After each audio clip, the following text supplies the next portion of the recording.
काषाय वस्त्रं करदण्डधारिणं कमण्डलू पद्मकरेण शङ्खं चक्रं गदाभूषितभूषणाढ्यं श्रीपादराजं शरणं प्रपद्ये। नमो जन्मभूमी जिथे जन्म झाला, नमो आर्यभूमी जिथे वाढीला, नमो कर्मभूमी जिथे गुप्त झाला। नमस्कार माझा सद्गुरु दत्तात्रेयाला।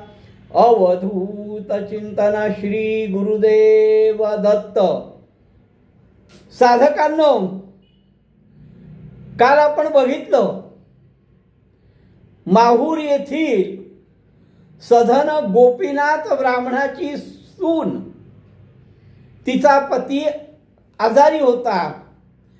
अनेक औषध उपचार करून सुद्धा त्याला बरं वाटेना आणि वैद्यांनी सर्वात शेवटी हात टेकले की आता मनुष्याच्या हातामध्ये काही नाही, याला चंद्रमौळी शिवच वाचवू शकेल। आणि ज्योतिषांनी सांगितल्याप्रमाणे त्या सुनेनी आपल्या सासू सासऱ्यांची परवानगी काढली की एखाद्या तीर्थस्थळी जाऊ आणि तिथेच माझा नवरा वाचेल। म्हणून ती गाणगापूरला आलेली आहे। नवरा आजारी आहे, त्याला दोलीत ठेवलं। मजल दर मजल करत ती गाणगापूरला आमच्या नृसिंह सरस्वती स्वामी महाराजांच्या दर्शनाकरता आली। अतिशय आशेने आली आणि तिला तिथे आल्यावर कळलं की सद्गुरू मठात नाहीत तर संगमावर गेले। आणि संगमावर जाण्याकरता म्हणून ती परत पतीजवळ आली। तोपर्यंत पती हे जग सोडून गेला। प्रवासाच्या त्रासाने किंवा व्याधीने जर्जर झालेला तिचा पती दत्त हा देह सोडून गेला होता। आणि मग तिने प्रचंड आक्रोश केला। ती खूप काही बोलली आहे, काल आपण ऐकलं सगळं। तिने अनेक प्रकारे आपलं दुःख व्यक्त केलंय, अनेक गोष्टींच्या उपमा दिल्या आहेत आणि तिचा दुःखाचा वेग हा प्रचंड आहे। आक्रोश करत होती ती। तिच्या आजूबाजूच्या स्त्रिया पुरुष तिला समजावून सांगत होते, कारण तिच्या आप्तइष्ट तिथे कोणीच नव्हते। त्यामुळे हे आजूबाजूचे लोक तिला समजावून सांगत होते, पण तिचा दुःखावेग काही कमी होत नव्हता। आणि अशातच एक भस्मांकित जटाधारी असा योगी, त्या योगाचं फार सुंदर वर्णन आहे। भस्मांकित जटाधारी रुद्राक्षमाळा भूषण अलंकारी, त्रिशूल धरला असे करी येऊनी जवळ उभा ठेला। तिच्या जवळून येऊन उभा राहिलाय। काय रूप आहे ते! सर्व अंगाला भस्म लावलाय, जटा बांधलेल्या आहेत, गळामध्ये रुद्राक्षाच्या माळा आहेत आणि हातामध्ये त्रिशूल धारण केलाय। आणि तो तिच्या जवळ आलाय आणि तिला विचारतोय, ए बाई, हे काय? का तू एवढा प्रलाप करतेस? का तू एवढं दुःख करतेस? अरे, जे आपल्या भाळी लिहिलं असेल ते घडेल। तुझ्या पूर्वजन्मीचे तपफळ जे असेल त्याप्रमाणे भोगणं हे आढळ आहे, कर्मसिद्धांत आहे। तू जे कर्म केली असतील ती फळ तुला भोगावं लागेल। उगाच वाया रडतेस तू, उगाच शोक करतेस तू। अगं, जर तू 8 दिवस जरी शोक केलास, 8 दिवस जरी रडली सतत, तरी या प्रेताला जीव येणार नाही। आत्ता योगी असं सांगतोय बरं का, नंतर काय घडतंय बघा. या प्रेताला जीव येणार नाही. अगं जेवढं लिहिलं आहे, जे लिहिलं आहे, जसं लिहिलं आहे त्या वेळी ते तसंच घडणार आहे ग. उगाच मूर्खासारखा तू शोक करतेस. सगळ्यांना मरण आहे हे तुला माहिती आहे, तू हे जाणून आहेस. मृत्यू कोणालाही चुकला नाही आहे. मला सांग बरं, या भूतलावावर कोण वाचलाय की ज्याला मृत्यू नाही? असा कोण आहे? तुझे आई वडील. कोण आहेत तुझे आई वडील? अगं ज्याप्रमाणे गंगेला पूर येतो आणि अनेक प्रकारची लाकडं त्याच्यामध्ये वाहत येतात, एका जागी मिळतात, पुन्हा पुरावी ती वेगळी होतात आणि पुन्हा निघून जातात, तसं जीवन आहे ग. आणखी एक उपमा देत होतो, जसं मगात काल तिने उपमा अनेक दिल्या, तसाच हा उपमा देतोय योगी. तो म्हणतो की एखादा वृक्ष आहे, संध्याकाळी अनेक पक्षी त्या वृक्षावर येऊन राहतात. वाटसरू त्या वृक्षावर सावली करता बसतात. पण काही काळ निघून गेला, रात्र संपली की ते पक्षी चहूकडे उडून जातात, वाटसरू निघून जातात. अगं तसा हा संसार आहे. इथे कोण स्थिर राहिलाय, कोण वाचलाय हे तुम्हाला सांगू शकशील का? तो योगी ती ज्या तत्वज्ञानाने बोलत होती तेच तत्वज्ञान योगी तिला समजावून सांगतोय. अगं गंगेमध्ये जसा पाण्याला फेस येतो, हा फेस टिकतो का ग? तो फेस जसा स्थिर नाही तसंच मनुष्याचं जीवन पण स्थिर नाही. उगाच शोक करू नकोस. अगं हा देह म्हणजे काय? तर त्याला उपमा अशी देतोय, मल मूत्र आणि विष्ठा आणि रक्त, बस एवढंच आहे. पंचभूतात्मक देह तत्संभी गुणपाह. आपले कर्म कसे आहे, आपलं कर्म कसं आहे? हा देह पंचभूतात्मक आहे. आपलं कर्म कसं आहे त्या पद्धतीने फळ मिळणार आहे, हे लक्षात ठेव. गुणाप्रमाणे कर्म घडतात आणि कर्माप्रमाणे दुःख प्राप्त होतं. माया मोह यांचं याच प्रकारे आहे. माया मोहानी सत्व रज आणि तम या 3 गुणांची उत्पत्ती होते आणि त्याचाच देह निर्माण होतो. जे जे कर्म असेल त्या कर्माप्रमाणे फळ मिळतं. तो योगी तिला खूप चांगल्या पद्धतीने समजावून सांगतोय. या संसारी सगळेजण, जो कोणी जन्माला आलाय तो प्रत्येक जण हा कर्माच्या अधीन आहे. सुख दुःख हे त्याला कर्माप्रमाणे भोगावं लागतं. आपल्या कर्मात सुख दुःख कसे आहेत? कारण देह किंवा हा संसार हे कर्मावर आधारित आहे. अगं कोटी कोटी वर्ष देवतांना आयुष्य आहे, पण त्यांनाही काळ चुकला नाही बरं. काळाने त्यांच्यावरही झडप घातली. देवादिकांना सुद्धा काळ चुकला नाही. आपण तर मनुष्य आहोत. का दुःख करतेस? का शोक करतेस? काळ हे एकमेव असं आहे की कोणालाही चुकलं नाही, कर्माच्या अधीन सर्व आहे.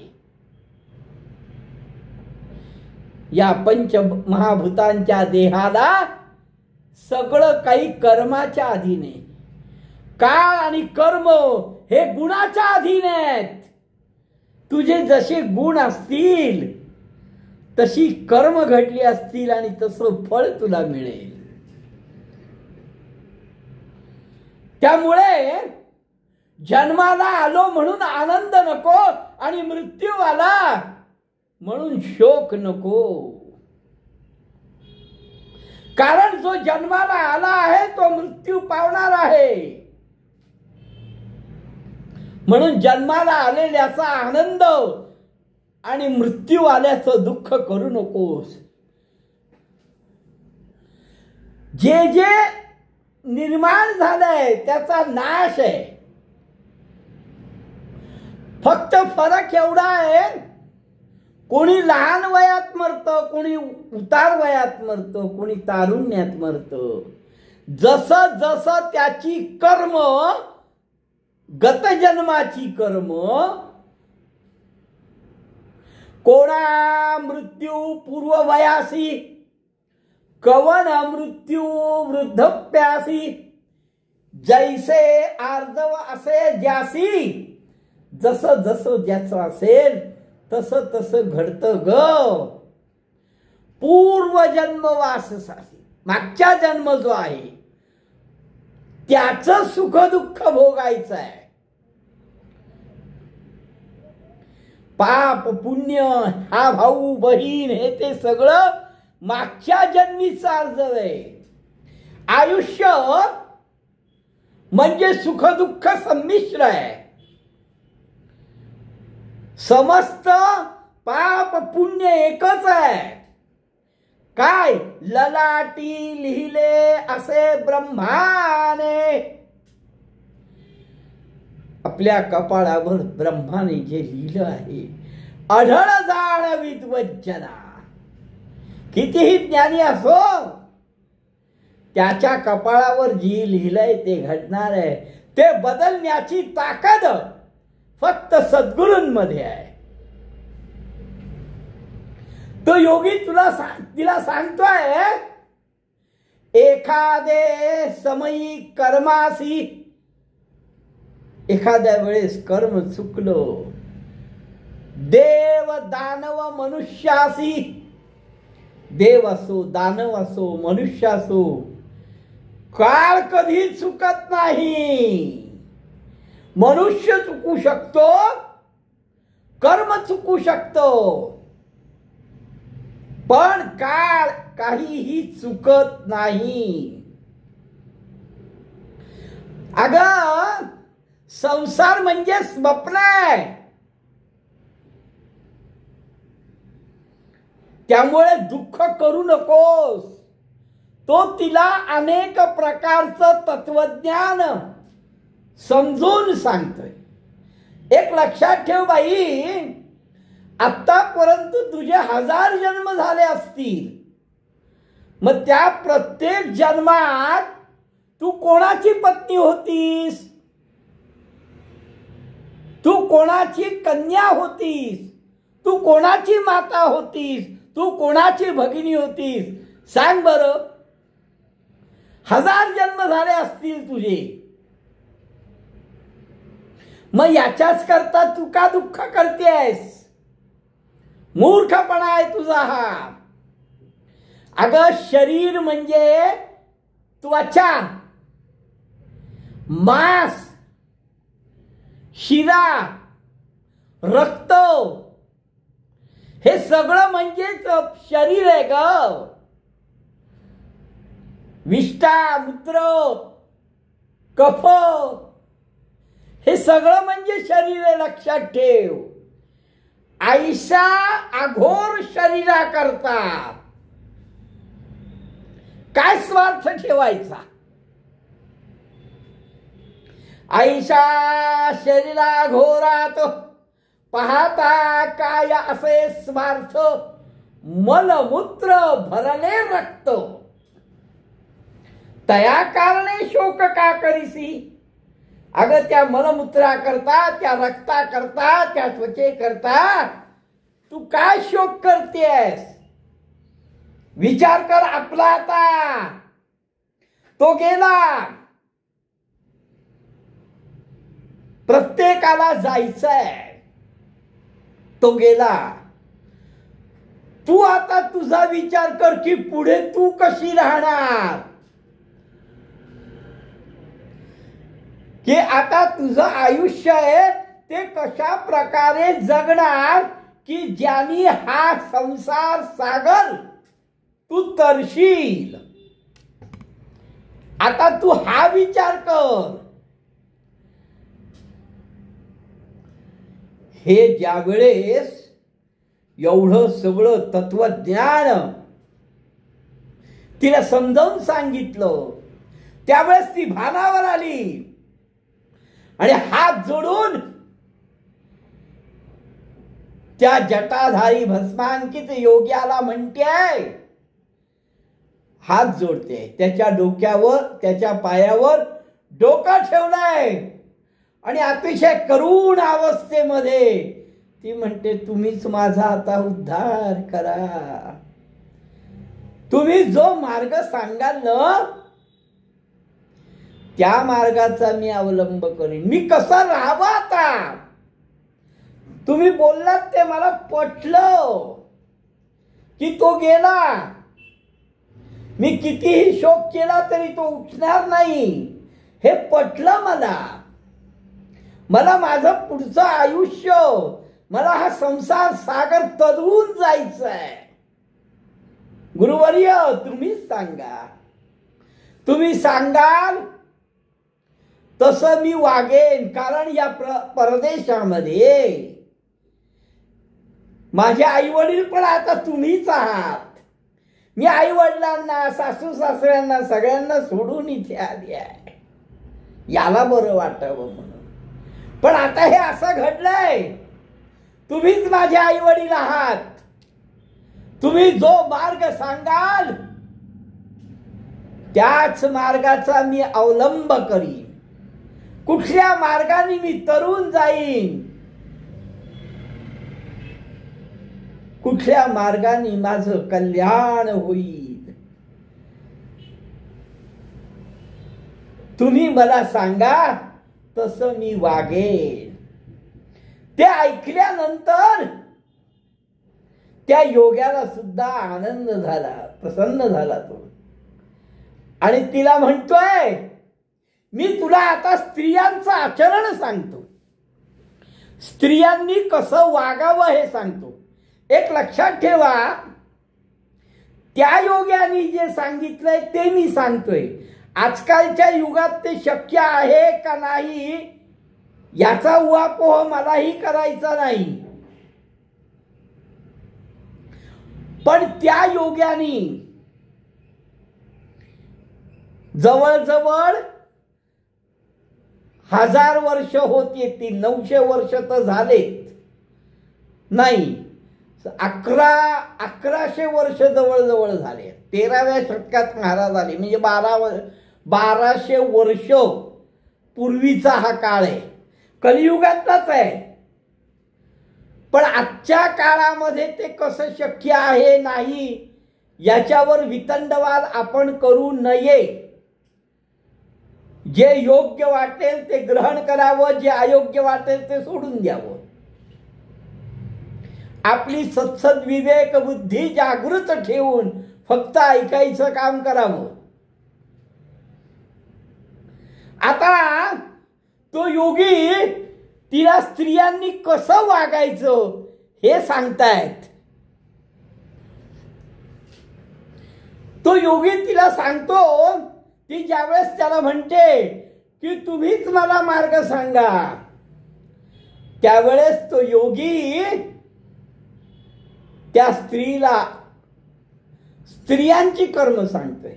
सिद्ध नामधारकाला काय म्हणतोय?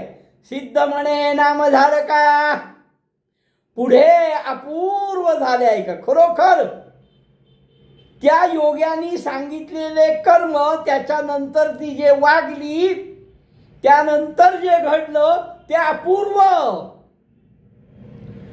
योगेश्वर कारणी का कारण मात्र तो योगेश्वर तो योगी ठरला आणि तो स्त्रियांचे सगळे धर्म तिला उलगडून सांगायला लागला. योगेश्वर म्हणे स्त्रियेसी, अगं तू मला स्त्रियांचे आचार विचारतेस तर ऐक.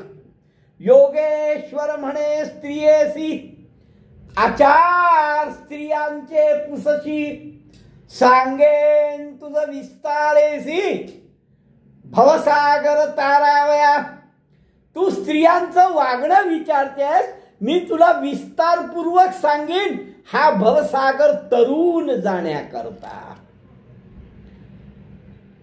जर समजा पती जिवंत असेल, ती सवाष्ण असेल, तर तिने कसं वागावं, किंवा पती मृत झाला ती विधवा झाली तर तिने कसं वागावं, हे दोन्ही मी तुला समजावून सांगतोय. तुला जे योग्य वाटेल ते तू कर. मी तुम्हाला असं सांगतो, हे ऐका, असंच वागा असं नाही. पण त्या योग्याने जे सांगितलंय ते मलाही तुमच्यापर्यंत पोहोचवणं क्रमप्राप्त आहे. कारण मग पुढच्या घटना कळणार नाहीत त्याशिवाय. कठीण आहे का सोपा आहे हा विचार करू नका. मग तो योगी सांगतो की तू स्त्रियांचे धर्म सांगते, पण हे धर्म पूर्वी कोणी सांगितले तिथून सुरुवात करू आपण. तर पूर्वी स्कंद पुराणामध्ये अशी कथा आहे.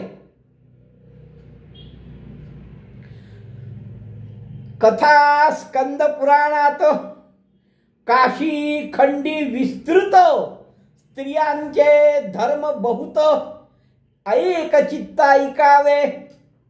पूर्वी स्कंद पुराणामध्ये आणि काशी खंडामध्ये स्त्रियांचे विस्तृत असे धर्म सांगितले आहेत. स्त्रियांनी कसं वागावं हे सांगितलंय.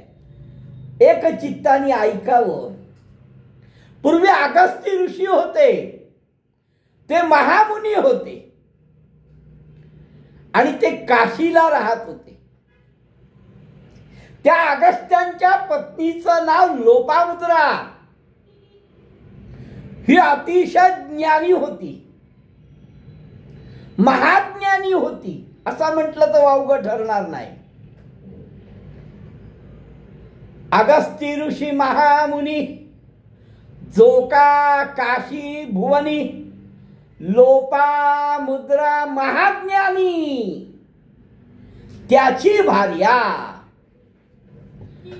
बर ती महाज्ञानी होती आणि पतिव्रता पण होती. अशी पतिव्रता दुसरी कोणीही नव्हती. आणि ही पतिव्रता लोपामुद्रा आणि अगस्ती हे दोघ जण काशीमध्ये वास्तव्याला होते.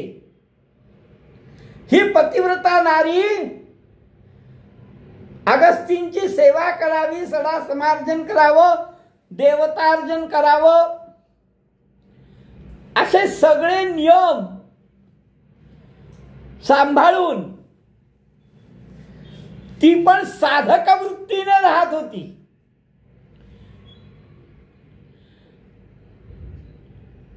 आणि त्या ठिकाणी जे घडलं ते अपूर्व घडलं. त्या अगस्तींचा जो शिष्य होता, त्या शिष्याचं नाव होतं विंध्य. हा जो विंध्याचल पर्वत आहे हा अगस्तींचा शिष्य आहे. आणि तो पर्वत रूपाने या भूमीवर राहत होता. आणि या विंध्याचल पर्वतावर अपूर्व अशी वनराई होती. शोभायमान महा असं शिखर होतं आणि अतिशय रम्य असा हा विंध्याचल पर्वत दिसत होता. पण तिथे नारद गेले. नारदांना बघून विंध्याचलाला नारदाची स्तुती केली, नारदाला नमन केलं. नारदांनी पण विंध्याचलाची स्तुती केली. नारद म्हणे विंध्यासी, त्याला सांगितलं की अरे विंध्याचला, तू खरंच सर्वात श्रेष्ठ आहेस. कारण तुझ्या पर्वतावर सर्व प्रकारचे वृक्ष आहेत. तुझा पर्वत म्हणजे मनोरम असं स्थळ आहे. पण एक उणीव रे, तू सर्वात चांगला आहेस, तुझं स्थळ मनोरम आहे, सर्व प्रकारचे वृक्ष इथे आहेत. पण एक उणीव आहे. कोणती माहिती का? कोणती? मेरू एवढा उंच नाहीस तू. मेरूपेक्षा कमी आहे. तुझ्यापेक्षा मेरू पर्वत उंच आहे. त्यामुळे तुला महत्व नाही आहे. हे वाद लावण्याची कारण आहेत. परी एक असे उणे, मेरू समयन नव्हेची जाणे, स्थळ स्वल्प या कारणी. महत्व नाही परी. तुला महत्व न मिळण्याचं कारण हेच आहे की मेरू एवढा तू मोठा नाहीस, म्हणून तुला महत्व नाही आहे. ऐसे म्हणता विंध्याचल कोपोनी क्रोधायमान झाला. राग आला, अहम दुखावला गेला आणि तो म्हणतो मी आता वाढेन, मेरू एवढा होईल. आणि त्यांनी वाढायला सुरुवात केली. वाढे विंध्याचल देखा. अहो इतका वाढला की तो सूर्याच्या जवळ जाऊन उभा राहिला. क्रमवार सगळ्या बाजूनी विंध्याचल एवढा वाढल्यानंतर स्वर्गभुवनापर्यंत गेला. सूर्य एका बाजूला राहिला. त्यामुळे विंध्याचलाच्या दक्षिण भागाला प्रचंड अंधकार पसरला. कारण पर्वताच्या एकाच बाजूला सूर्य राहिला. सूर्य उत्तरेला राहिला. विंध्याचलाच्या उत्तरेला सूर्य राहिला, दक्षिणेला अंधार झाला. मग सूर्योदय सूर्यास्त काहीच कळेना. यज्ञाची कामं राहिली. ऋषी मुनी सगळे मिळून इंद्राला विनवू लागले की अरे बाबा हे काय आहे, सूर्य आमच्या नजरेसच पडत नाही, तर स्नान संध्या यज्ञादी कर्म आम्ही कशी करायची? ही काय विंध्याची करणी आहे? असं सगळं ऋषी मुनींनी, जे दक्षिणेला ऋषी होते त्यांनी सांगितलं. कारण अंधकार दक्षिणेला होता. ऋषी सगळे मिळवणी विनवू आले इंद्रभुवनी. विद्यांद्राची करणी सांगते झाले विस्तारे. हे विंध्याचल पर्वताचं सगळं वागणं सविस्तररित्या त्यांनी इंद्रासमोर सांगितलं की बघा बा, हा अचानक वाढायला लागला. हा वाढल्यामुळे आमच्या दक्षिणेला अंधकार झालाय. देवतांना हविषान्न पोचत नाहीये. यज्ञ यागादी कर्म होत नाहीयेत. स्नान संध्या निक साधना काहीच होत नाहीये. मग इंद्र कोपला. इंद्राला राग आला. आणि तो ब्रह्मदेवापाशी गेला. ब्रह्मदेवाला त्यांनी सगळा वृत्तांत सांगितला की बघा ना हा विंध्याचल कसं करतोय. अचानक वाढायला सुरुवात झाली, स्वर्गभवनापर्यंत येऊन ठेपलेला आहे. अहो दक्षिणेकडे अंधार झालाय. ते ऋषीमुनी माझ्याकडे आले, काय करावं. मग ब्रह्मदेवानी काय केलं, इथे स्त्रियांची कर्म सांगायची आहेत, पण स्त्रियांची कर्म सांगायच्या आधी त्या योग्यानी स्कंद पुराणापासून सुरुवात केली ते लोपामुद्रा पर्यंत. आणि लोपामुद्रा मग अगस्त्य मुनींचा शिष्य विंध्य, म्हणजे आधी हे सांगणार आहे मग स्त्रियांची कर्म सांगणार आहे. पण मग झालं काय, इंद्राने ब्रह्माला सांगितल्यानंतर ब्रह्माने त्याच्यावर काय उपाय सांगितला, काय केलं काय नाही हे आपण उद्या बघू. अवधूत चिंतन श्री गुरुदेव दत्त.